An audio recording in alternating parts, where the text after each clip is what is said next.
नमस्कार दोस्तों, स्वागत है आपका सरकारी भर्ती में। दोस्तों आज हम बात करेंगे वर्ण, स्वर और व्यंजन की। तो ये जो है हिंदी व्याकरण का दूसरा वीडियो है हमारा, ठीक है।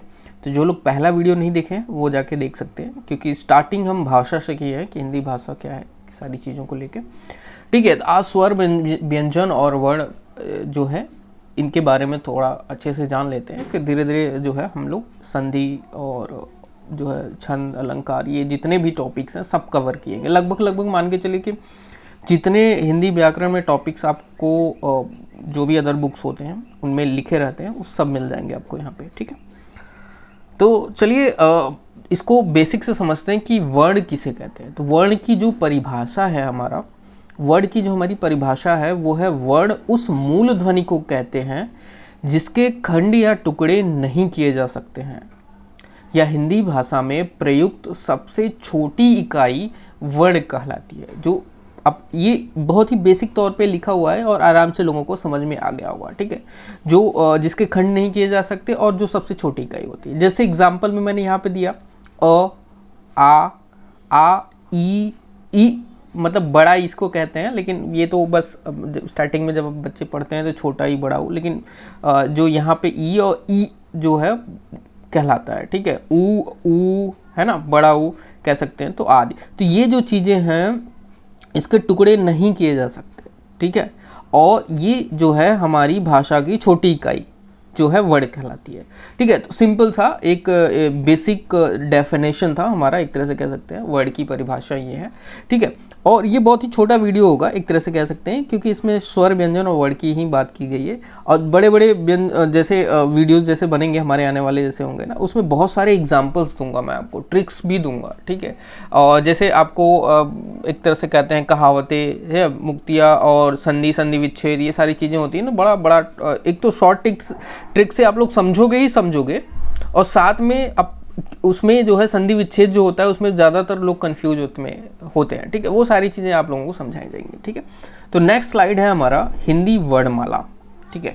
बेसिकली अगर आप हिंदी, कभी कभी एग्जाम में पूछता है कि भैया कुल कितनी जो है कितने वर्णमाला हैं, कितने स्वर हैं, कितने व्यंजन हैं, तो ये सारी चीज़ें जो है आप लोगों को मालूम होना चाहिए, ठीक है।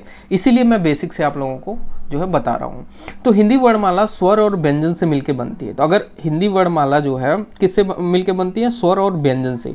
तो हिंदी वर्णों में जो स्वर और व्यंजन है इन दोनों को मिला दिया जाए, ठीक है, इस पे हम डिस्कस करेंगे। अभी एक इमेज मैंने लगाया हुआ है, ठीक है, नेक्स्ट स्लाइड में, कि स्वर कौन कौन से हैं, व्यंजन कौन कौन से हैं, सारी चीज़ें, और वर्ग, हर एक जो है व्यंजन में वर्ग कौन है, ठीक है, ये चीज़ें हम लोग समझेंगे। तो स्वर और व्यंजन को कुल मिला के जो है टोटल 52 होते हैं, ठीक है। स्वर व्यंजन टोटल हमारे 52 होते हैं। इसमें और भी चीज़ें हैं जो लेखन के आधार पे अलग बताई जाती हैं। अगर आप विकिपीडिया पे जाएंगे पढ़ेंगे तो कुछ चीज़ें जो अलग अलग होती हैं, लेकिन बेसिकली आप लोग मान के चलो स्वर और व्यंजन कुल मिला के जो है 52 है, जिसमें 11 स्वर हैं और 41 जो है व्यंजन है हमारे, ठीक है। इन वर्णों के व्यवस्थित एवं क्रमबद्ध समूह को वर्णमाला कहते हैं। जो भी ये स्वर और व्यंजन जो है इन वर्णों को मिला के जो क्रमबद्ध जो समूह होता है ना, उसको वर्णमाला कहते हैं। तो हिंदी वर्णमाला का परिभाषा ये हो गया, ठीक है। वर्ण हिंदी भाषा में प्रयुक्त सबसे छोटी इकाई होती है, ठीक है। तो ये हिंदी वर्णमाला का छोटा सा डेफिनेशन था, ठीक है। नेक्स्ट स्लाइड में चलते हैं। इसमें जैसे मैंने आपको बताया कि इमेज दिखाऊंगा, तो देखो ये मानक देवनागरी वर्णमाला जो है हमारा, ठीक है, देवनागरी लिपि जो है हमारी, ठीक है, इसमें ये स्वर, व्यंजन और जो भी चीज़ें हैं यहाँ पे आप लोगों को दर्शाया गया है। क्योंकि और स्लाइड में जब मैं अब जाऊँगा तो इसी का थोड़ा सा जिक्र करूँगा, एक बार आप लोग देख लीजिएगा। जैसे स्वर के लिए जैसे मैंने आपको बताया 11 हैं, ठीक है, लेकिन ये यहाँ पे आप देख सकते हो, गिन सकते हो, यहाँ पे 1 2 3 4 5 6 7 8 9 10 11, ठीक है, ये हमारे स्वर हो गए। लेकिन जो है अनुस्वार जो है अंग अह, 2 बचे हैं। तो मूलतः अगर आप देखेंगे तो स्वर टोटल बताए जाएंगे 13 हैं, लेकिन स्वर में जो बेसिकली जो है हमारे 11 हैं और अनुस्वर जो है हमारे 2 हैं। तो टोटल मिला के 13 हो गए, ठीक है। लेकिन अगर आप कहीं पे भी देखें, जैसे मैंने अभी आपको डेफिनेशन बताया है उसका कि स्वर हमारे 11 हैं, ठीक है। तो अगर आप क्वेश्चंस एग्जाम में पूछता है तो बेसिकली यही ऑप्शन देता है, 11 मतलब ऑप्शन यही करेक्ट करता है वो, ठीक है। अच्छा, अब हमारे ये तो हो गया, ये हमारा स्वर हो गया, ये हमारा व्यंजन हो गया, ठीक है, आप समझ गए होंगे। सॉरी, ये अनुस्वार हो गया, ये स्वर हो गया हमारा, ये हो गया अनुस्वार, ठीक है। तीसरा हमारा व्यंजन आता है। व्यंजन में प्रत्येक लाइन में पहला अक्षर जो होता है, जैसे क च ट प, सॉरी क च ट त प, ठीक है। तो ये देख सकते हैं व्यंजन लाइन में पहला अक्षर जो है हमारा वर्ग है, क वर्ग, च वर्ग, ट वर्ग, त वर्ग और प वर्ग, ठीक है। तो ये वर्ग सारी चीज़ें क्या होता है, जैसे एग्जाम्पल में बात करूँ, जैसे एक मैं आपको यहाँ पे मैंने लिखा नहीं है, मैं ऐसे ही बात करता हूँ। जैसे गंगा, गंगा में जो है ऊपर बिंदी लगी होती है, ठीक है, बहुत सारे लोग आधा न लिख देते हैं, ठीक है। तो गंगा किसका वर्ग है? गंगा, जैसे यहाँ पे ग दिख रहे हैं ना, ये ग, तो गंगा, गंगा में जो है हमारा क वर्ग है, ठीक है। इसमें छुपा है आधा न, जैसे क होता है ना, गंग गंग, इसमें क का उच्चारण है। अगर कोई बोले गंदा, ठीक है, एक देखो, एक तो गंगा में ऊपर जो है एक तरह से बिंदी आप लगा देते हो तो गंगा हो गया, ठीक है। अब गंदा में आधा न लिखते हो आप लोग, ठीक है, लेकिन दोनों का अलग अलग उच्चारण हो रहा है, ठीक है। इसमें न वर्ग आता है, ठीक है, यहाँ पे देख सकते हैं। तो ये यहाँ पे देख सकते हैं ये त वर्ग का उच्चारण। तो ये चीज़ें जो हैं बड़ा जो है एक तरह से कह सकते हैं पूरा डीप में हर एक चीज़ समझाया जाएगा वर्ग वाले चैप्टर में, ठीक है। तो बस आप लोग ये देख लो कि स्वर जो है हमारे 11 हैं, अनुस्वर जो है हमारे जो है 2 हैं, तो टोटल 13 हो गए, ठीक है। बेसिकली इसी को मान्य होता है 11 स्वर। और व्यंजन जो है हमारे टोटल यहाँ पे आप देख सकते हो कि क से लेके म तक हमारे हैं, ठीक है, टोटल। और अंतस्थ जो है हमारे जो व्यंजन है वो य र ल व है, और उसमें जो है वो श स और ह है, ठीक है। ये तो आपने पढ़ा होगा, बड़ा सा छोटा सा, है ना, ये सारी चीज़ें जो हम लोग बचपन से ही पढ़े चले आ रहे हैं। लेकिन हाँ, एक चीज़ है कि हिंदी जो है बहुत ज़्यादा इंपॉर्टेंट है। कुछ लोग बहुत पढ़ते तो हैं लेकिन भूल जाते हैं सारी चीज़ों को, ठीक है। तो एक बार रिवीजन करेंगे आप लोगों को तो सब कुछ आ जाएगा आराम से। लेकिन आपको मैं बता दूं कि ये जो चीज़ें आपको बड़ा अगर बोरिंग सा लग रहा है हर एक चीज़, तो थोड़ा सा आप लोग जो है एक तरह से कह सकते हैं कि इसको समझेंगे तो आपके लिए बेनिफिट है, क्योंकि एग्ज़ाम में भी पूछ सकता है, एग्ज़ाम में पूछता है बहुत, ठीक है, बहुत सारे एग्जाम में पूछता है। बहुत सारे एग्जाम में सिलेबस दिया रहता है कि इन टॉपिक से पूछते हैं। तो कभी वर्णमाला आ गया, व्यंजन, स्वर व्यंजन, तो आप लोगों को जो है इसीलिए पूरा जो है शुरुआती जो है एक तरह से चैप्टर से मैं पढ़ा रहा हूँ, ठीक है, कोई छोड़ूंगा नहीं हिंदी व्याकरण में, ठीक है। चलिए नेक्स्ट हमारा है संयुक्त, ठीक है। तो आप लोग देखिए, अगर मैं थोड़ा फास्ट बोल रहा हूँ तो आप लोग मुझे बता दीजिएगा कि अगर मैं फास्ट बोल रहा हूँ तो मैं स्लो बोलूँगा, धीरे धीरे आराम से, अगर समझ में नहीं आ पा रहा है, ठीक है, आप मुझे कमेंट करके बता सकते हैं, ठीक है। और एक चीज़ और मैं बता दूँ, हिंदी व्याकरण की पूरी ये सीरीज चल रही है। हिंदी व्याकरण के हर एक सब्जेक्ट के यहाँ पे आपको वीडियोज़ मिल जाएंगे हमारे प्लेलिस्ट में, ठीक है। तो अगर आप गवर्नमेंट जॉब की तैयारी करते हैं, ठीक है, छोटे से लेकर बड़े लेवल तक की मैं बात कर रहा हूँ, ठीक है, ग्रुप सी डी या फिर कोई भी मैं बात करूँ, यूपी SC UP PCS वाले में भी, ऑप्शनल में भी अगर आप हिंदी ले रहे हैं, ठीक है, तो उसके लिए भी हिंदी व्याकरण बहुत ज़्यादा इंपॉर्टेंट होता है, ठीक है। तो ये सारी चीज़ें यहाँ पे कराई जा रही हैं, ठीक है। आप जो है अगर जो है वीडियोज़ अच्छा लगे तो हमारे चैनल को सब्सक्राइब करना ना भूलें। और साथ में मैं आपको बता दूँ कि टेलीग्राम ग्रुप आप लोग ज़रूर ज्वाइन कर लीजिएगा। टेलीग्राम ग्रुप पे आप लोगों को daily quiz, current affair, PDF जो भी फ्री सारी चीज़ें हैं, नोट्स, ये सारी सब कुछ आपको मिलेंगी वहाँ पे, ठीक है। तो ये जो है आप लोग ज्वाइन करके रखिएगा, क्योंकि आप लोगों के बेनिफिट के लिए सारी चीज़ें मैं बता रहा हूँ, ठीक है। चलिए, तो संयुक्त में हमारा जो लास्ट में छ आता है, यहाँ पे देख सकते हैं, इसमें क और श, क और यहाँ पे मैं माउस दिखा देता हूँ, संयुक्त में यहाँ पे छ आता है, जो क यानी हलंत वाला क प्लस श, और ये जो देख रहे हैं छ, इसमें 2 उच्चारण अलग, श क और श का उच्चारण हो रहा है। यहाँ पे त और र का उच्चारण हो रहा है, ज्ञ में ज और त्र का उच्चारण हो रहा है, श्र में श, है ना, प्लस र का उच्चारण हो रहा है। तो ये जो है हमारा संयुक्त है। और आगत जो है हमारा स्वर, इसमें आप देख सकते हैं यहाँ पे बिंदी जो लगी रहती है, क, ख, ग, ज, झ, फ, य, ये 3 पे ही ज़्यादातर ये है, आप देख सकते हैं नीचे लगी रहती है बिंदी। ये जो है आगत वर्ण हिंदी वर्णमाला में नहीं आते हैं, ठीक है, समझ गए। तो ये हो गए टोटल हमारे मानक देवनागरी वर्णमाला में स्वर और व्यंजन, ठीक है, सिंपल था। और अच्छे से डीप में हम लोग समझेंगे जो है आगे चल के, जब हम लोग पूरी व्याकरण पढ़ ही रहे हैं तो सारी चीज़ें देखेंगे स्टेप बाय स्टेप। तो नेक्स्ट में हम चलते हैं, हमारा स्वर किसे कहते हैं।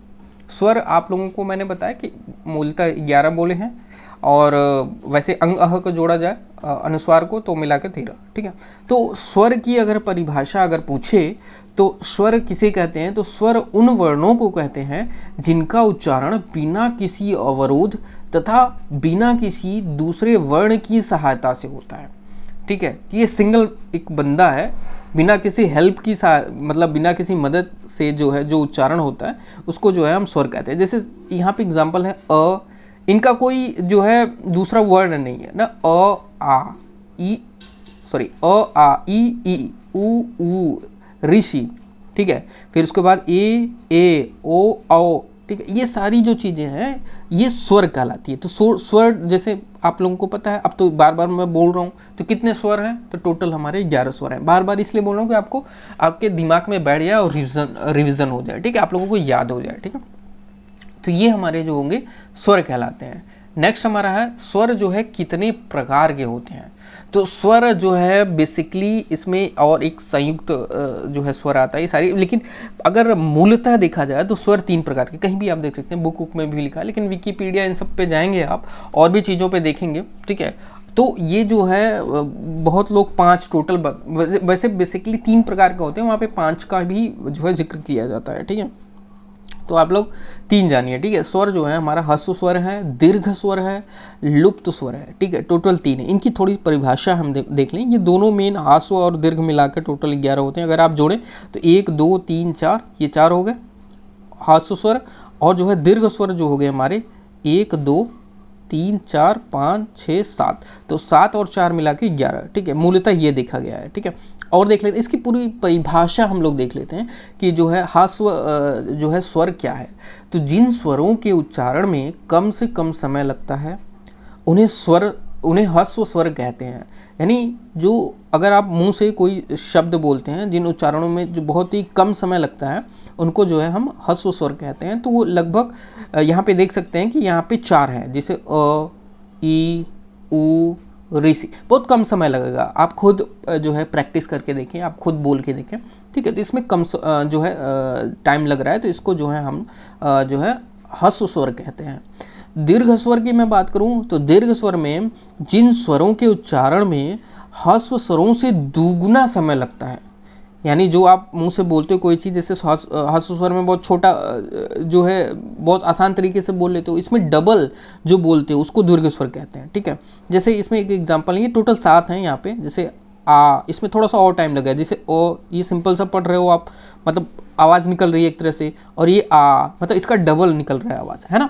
तो आ ई उ ए औ सॉरी ओ औ, ठीक है। तो ये जो हमारे जो हैं जो एग्जाम्पल दिए गए हैं दीर्घ स्वर में, ये हमारे 7 जो हैं टोटल हमारे दीर्घ स्वर कहलाते हैं, ठीक है। एक बार फिर से रिपीट कर लेते हैं, आ, क्योंकि आप लोगों के रिवीजन के लिए मैं ये बोल रहा हूँ, ठीक है।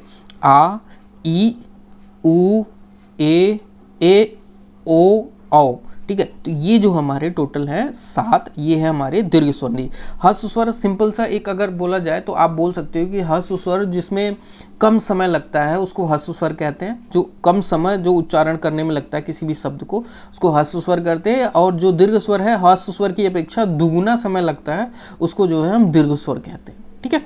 अब प्लुप्त स्वर आता है, तो इनमें जो है हमारा जिन स्वरों के उच्चारण में दीर्घ स्वरों से भी अधिक समय लगता है उन्हें प्लुप्त स्वर कहते हैं। अब देखो, ह्रस्व स्वर दुगुना दीर्घ स्वर से दुगुना लुप्त स्वर। तो ये जो है मतलब धीरे धीरे कह सकते हैं कि जो स्वरों का उच्चारण है डबल हर एक जो है टाइप में होता चला जा रहा है। तो यहाँ पे जैसे प्रायः इनका जो है प्रयोग दूर से बुलाने में जो है किया जाता है। सिंपल सा एक एग्जाम्पल दिखाएं, जैसे आ है ना, यहाँ पे देख रहे हैं जो एस टाइप का है, ठीक है। ये जो है हमारा प्लुप्त स्वर है, जिसमें आ, जैसे भगवान का नाम लेते हैं ओम, है ना, मतलब काफ़ी देख सकते हैं ह्रस्व स्वर और दीर्घ स्वर से काफ़ी मतलब डबल है, बड़ा है, ठीक है, दीर्घ स्वर से बड़ा है। क्योंकि ह्रस्व स्वर जो है दीर्घ स्वर से बड़ा है, सॉरी ह्रस्व जो है वो दीर्घ स्वर से छोटा है, ठीक है। लेकिन प्लुप्त स्वर है इससे बड़ा है, इससे भी बड़ा है। तो हर एक जो है स्वर के जो प्रकार हैं आपस में जो है दुगने स्वर निकाल रहे हैं, ठीक है। तो यहाँ पे जैसे मैंने आपको बताया ओम, ओम अगर पढ़ोगे तो काफ़ी जो है दूर तक खींचा जा रहा है ना। जैसे राम, है ना, अगर आप कभी एक तरह से कह सकते हैं रामचरितमानस और ये सारी चीज़ें आप बुक उठाकर देखोगे, कभी ये वाला एस देखोगे तो उसमें खींचते हैं, कभी आपने देखा होगा दोहा पढ़ते हैं उसमें, दोहा मराड़ा, ये सारी चीज़ें हम लोग तो अलंकार में देखेंगे। हालांकि जो चीज़ें ऐसे आप देख सकते हो कहीं भी लिखा रहता है तो उसको खींच के पढ़ा जाता है ना, कभी गाते भी हैं लोग तो खींच के गाते हैं, ठीक है। तो राम आदि, ठीक है, तो ये सारे जो हैं कहलाते हैं हमारे जो है स्वर के जो ये हमारे प्रकार हैं, ठीक है। तो समझ गए होंगे स्वर जो है के प्रकार कितने हैं और उनके एग्जाम्पल्स, ठीक है। तो नेक्स्ट चलते हैं हमारे व्यंजन। व्यंजन किसे कहते हैं, ठीक है। स्वर कंप्लीट हो गया और उम्मीद करता हूँ, देखो यार अगर आपको लगता है कि मैं थोड़ा फास्ट बोल रहा हूँ तो आप मुझे कमेंट करके बता दीजिएगा, मैं जो है अब थोड़ा स्लो में बोलूँगा, हो सकता है, क्योंकि मैं ऐसे जो है प्रैक्टिस बनी है तो मैं बोलता चला जाऊँगा। और मैं ये चाहता हूँ कि आप लोगों को कम समय में पूरा जो है सारे टॉपिक को कवर कर दिया जाए, ठीक है। आराम आराम से पढ़ाऊंगा तो यही वाली चीज़ें अगर आप देखोगे तो 1 घंटे की खींची चली जाती है, ठीक है, और बहुत सिंपल सा आपको समझना है, ठीक है। तो इसलिए जो है मैं थोड़ा सा फास्ट में देखता हूँ, इसको आप लोगों को पढ़ाने की कोशिश करता हूँ कि जल्दी जल्दी ये समझ जाए। जो बेसिकली चीज़ें हैं वो आप लोगों को और अच्छे से समझाऊंगा जो आने वाले टॉपिक में अलग अलग चैप्टर्स हैं, ठीक है। जैसे अलंकार है, छंद है, संधि विच्छेद है, ठीक है, और जो मुहावरे हैं, ये सारी चीज़ें हम लोग देखेंगे आगे, ठीक है। अब देखते हैं व्यंजन किसे कहते हैं। तो व्यंजन जो है जिन वर्णों के पूर्ण उच्चारण के लिए स्वरों की सहायता ली जाती है वे व्यंजन कहलाते हैं। तो मैंने आपको बताया स्वर और व्यंजन किसे कहते हैं, ठीक है। तो जो क ख ग घ है, इनकी जो उच्चारण करने के लिए जो हमारा एक तरह से कह सकते हैं स्वर है, जैसे अ आ ई, उनकी जो सहायता ली जाती है उनको जो है हम व्यंजन कहते हैं। एक बार फिर से देख लो, आप लोग समझ लो, जिन वर्णों के पूर्ण उच्चारण के लिए, यानी जो वर्ड हम बोलेंगे, पूरा कोई भी शब्द बोलेंगे, है ना, वर्ड एक तरह से कह सकते हैं, ठीक है, बोलेंगे, उनका उच्चारण करने के लिए जो स्वरों की सहायता ली जाती है, जो स्वर हमारी 11 हैं उनकी जो सहायता ली जाती है वे व्यंजन कहलाते हैं। अर्थात व्यंजन बिना स्वरों की सहायता के बोले ही नहीं जा सकते, ठीक है। जो हमारे व्यंजन हैं बिना जो है 11 जो स्वर हैं उनकी सहायता से बोले नहीं जा सकते, ठीक है। तो अब देखते हैं व्यंजनों का अपना मूल स्वरूप जो है वो मैं आपको बता देता हूँ कौन है। जैसे क, च, छ, ज, झ, त, थ, ध, इसमें देख सकते हैं इसमें हलंत लगा हुआ है ना, हर एक में हलंत लगा हुआ है। तो वही चीज़ जिक्र है कि जो है अ लगने पर व्यंजनों के नीचे का हल जो है चिन्ह हट जाता है। जैसे यहाँ पे क में क्या आ रहा है, अ का उच्चारण आ रहा है, तो इसलिए इसने बोला कि बिना जो है स्वर की सहायता से जो है व्यंजन नहीं बन सकते। तो क में अ आ रहा है, च में अ आ रहा है, छ में भी अ आ रहा है, ठीक है।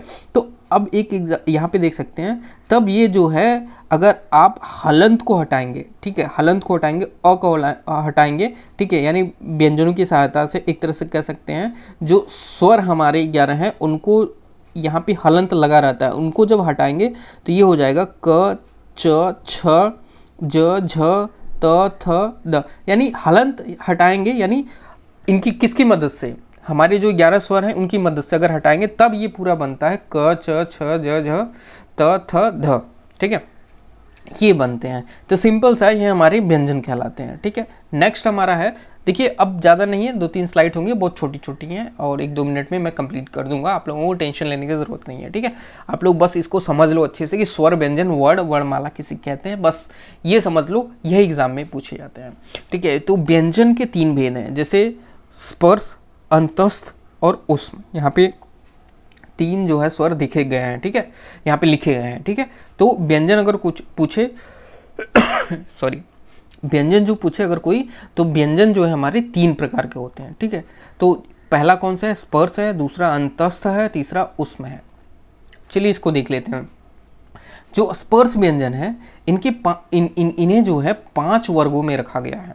जैसे मैंने आपको बताया था वर्ग कौन कौन से हैं, आपने इमेज देखा था, याद है, क वर्ग, च वर्ग, ट वर्ग, त वर्ग और प वर्ग, ठीक है।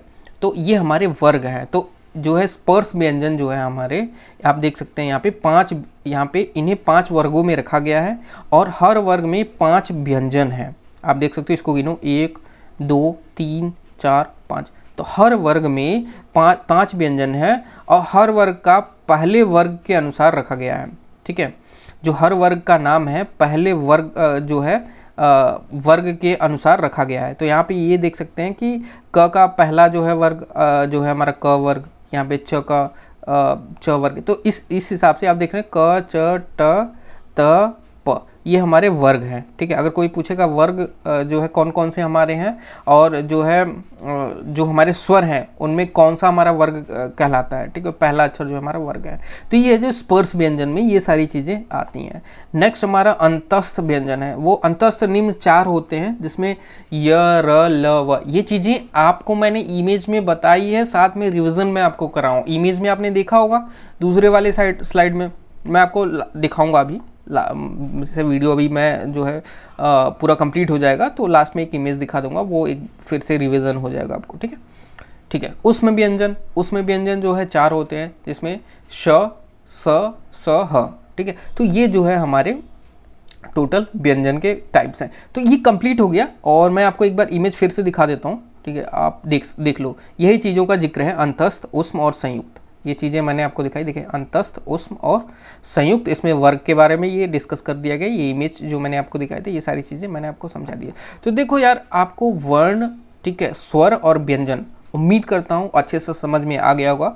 अगर कुछ जानना या पूछना चाहते हो, ठीक है, तो आप जो है कमेंट करके, आप कमेंट बॉक्स में जाके कमेंट कर सकते हो। और अगर कुछ और जानकारी लेनी है या फिर कुछ छूट गया है, उसकी भी इन्फॉर्मेशन आप मुझे दे सकते हो। मैं आपको जो है फिर से जो है वीडियोस बना के दे दूँ। लेकिन उम्मीद करता हूँ कि यार देखो, जो चीज़ें मैं आपको बताता हूँ प्रॉपर जो है हर एक टॉपिक से, हर एक जो है जो एक तरह से कह सकते हैं हेडिंग्स होते हैं, उनको लेके मैं आपको बताता हूँ, ठीक है। तो छूटने का कोई सवाल नहीं होता। अगर आपका कोई कंप्लेन है, क्वेरी है, तो आप जो है मुझे कमेंट बॉक्स में जाके जो है कमेंट कर सकते हैं। और साथ में आपसे रिक्वेस्ट करना चाहूँगा, आपसे एक गुजारिश है कि आप मेरे चैनल को सब्सक्राइब कर लीजिए, क्योंकि यहाँ पे आपको फ्री में कंटेंट्स और वैल्यूएबल कंटेंट्स मिलते हैं। और जो भी आपके वैकेंसीज आते हैं उनकी पूरी तैयारी कराई जाती है। और साथ में आप लोग टेलीग्राम ग्रुप ज़रूर ज्वाइन कर लीजिएगा। टेलीग्राम ग्रुप पर आप लोगों को क्विज, करंट अफेयर, ये सारी चीज़ें मिलती हैं, ठीक है। तो आप लोगों को ये बिल्कुल फ्री में चीज़ें दी जा रही हैं, तो थोड़ा जो है बेनिफिट उठाइए, लाभ उठाइए आप लोग। और अगर आप पढ़ाई में रुचि रखते हैं, ठीक है, तो इन सारी चीज़ों को आप ज्वाइन कर सकते हो, सब्सक्राइब कर सकते हो चैनल को, ठीक है। तो दोस्तों, मिलते हैं हिंदी व्याकरण के नेक्स्ट वीडियो में। तो इस वीडियो में बस यही तक। Thank you so much.